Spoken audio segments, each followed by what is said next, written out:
Hi everyone, welcome to my channel. If you're new here, I'm excited to help you learn Java programming. In today's video, we are going to talk about variables in Java, a fundamental concept you need to master as a beginner.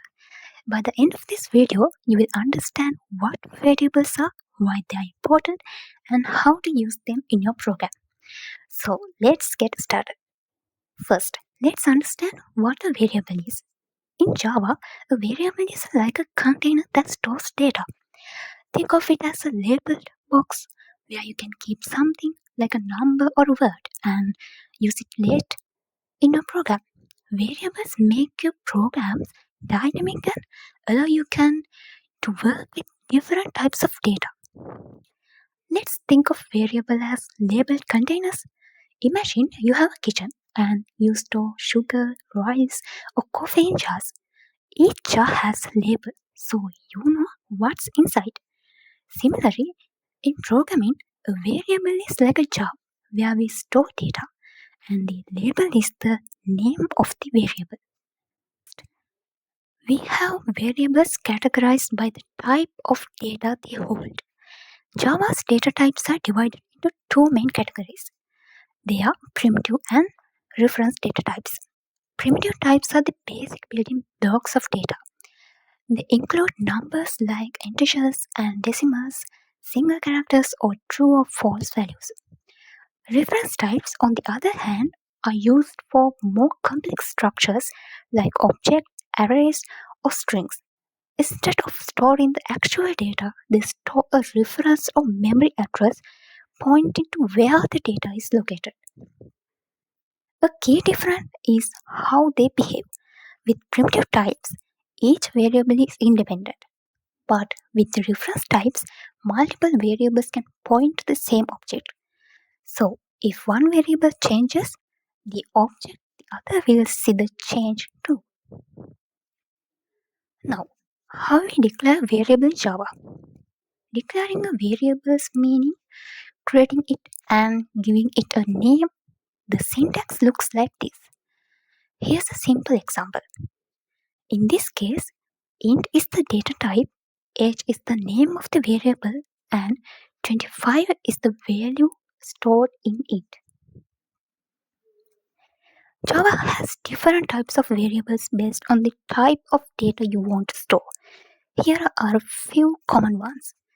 A string is used to store text or sequences of characters. For example, you can store someone's name or a message. You can work with strings to handle any time to textual data. Next, we have the int type, which is used for whole numbers. It's perfect for counting things or working with integer values, or can perform calculations or comparisons with integers. Now, let's talk about char. This is used to store a single character, like a letter, digit, or symbol. It's great for handling individual characters. Finally, we have double, which is used to store decimal numbers. It's perfect for things like measurements or calculations that need precision. You can use double for anything requiring a floating point value. Always remember to choose the right type based on the data you want to store. Let me show you how variables work in a program. Here's a simple example where we store and display someone's name and age.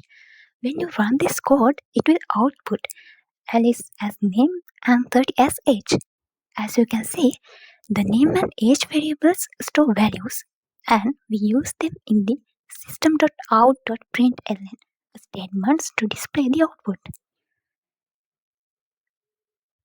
On the other hand, the one cool thing about variables is that you can change their values. For example, here we updated the number variable from 10 to 20. This shows how variables make your program dynamic and flexible.